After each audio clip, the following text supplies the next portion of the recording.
This dictation from Progressive Exercise 18. Ready? Start.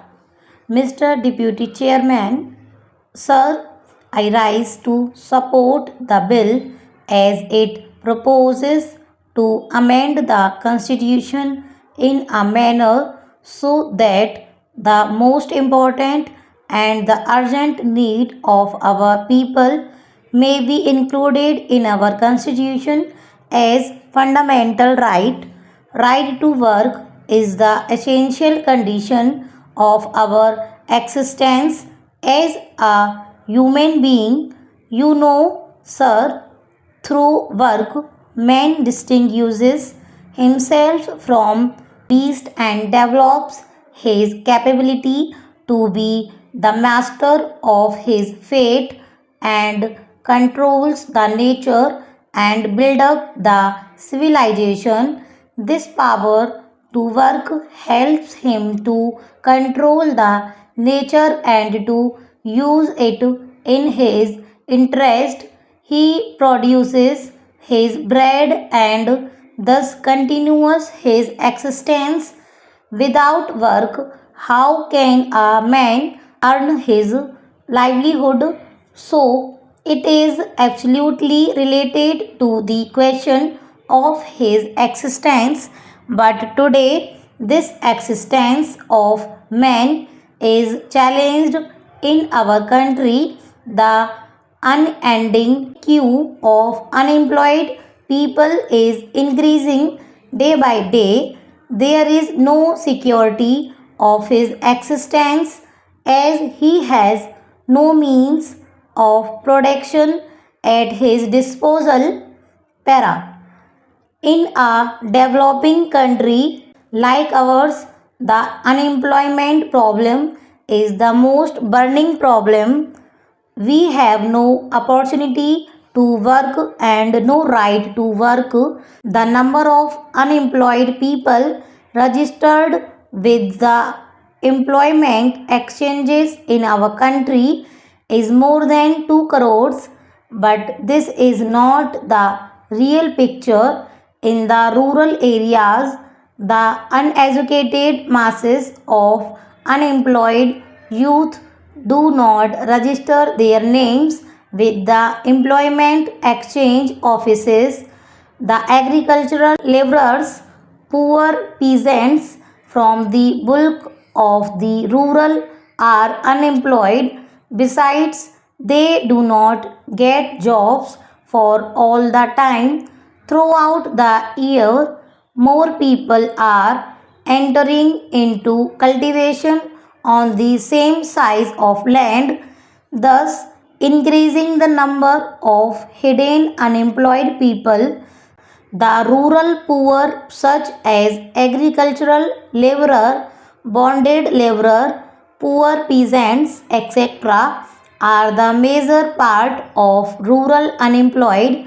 With them, the other sections of the small and middle peasantry and rural artisans are gradually losing their land and their small means of production. Sharecroppers are being evicted from the land, and sharecroppers day by day are getting more and more impoverished. The middle class people are also the most unfortunate victims of unemployment. Workers are thrown out of their jobs due to lockout, closure, and recession in the economy. Taking all of them together, the number of unemployed in our country works out to be more than 6 crores. Para. But how can they live without a job after 65 years of our independence? The ruling class is far behind in getting these people out of this problem. We are making plans one after another, but what is the result after the first 5-year plan? The number of the registered unemployed people stood at 20 lakhs. After the second 5-year plan, it rose to 35 lakhs. After the third 5-year plan, it crossed the line of 53 lakhs. After the fourth plan, it was more than 80 lakhs and now it is 2 crores. This is the reality in spite of the ruling party's tall talks of socialistic pattern of society, democratic socialism, and ultimately socialism and new economic program. The ruling party have been crying from the housetops about the so-called socialism in our country.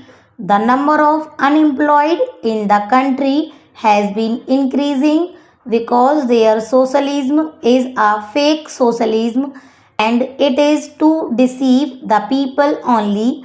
They talk of socialism only because they know people love and like it. People believe that without socialism, unemployment problem cannot be solved. What is socialism? It is only the scientific socialism, which is the real socialism, and which abolishes exploitation of men by men, which abolishes private property system in the economy, which takes the means of production in the hand of the state and which guarantees the right to work. But in our socialism, the rich becomes richer and poor becomes poorer. This is really capitalism under the guise of socialism. This is fake socialism and this is only to deceive the people. Can we claim of building socialism without making the right to work as a fundamental right? We cannot. In all the socialist countries, this right to work is guaranteed by the constitution as a fundamental right. I would like to quote the relevant articles from the constitution of a few socialist countries. Article 40 of the erstwhile USSR Constitution says that the citizens of the USSR have the right to work, that is to guaranteed employment and pay in accordance with the quantity and quality of their work and not below the state established minimum, including the right to choose their trade or profession. Article 49 of the Constitution of China says citizens have the right to work.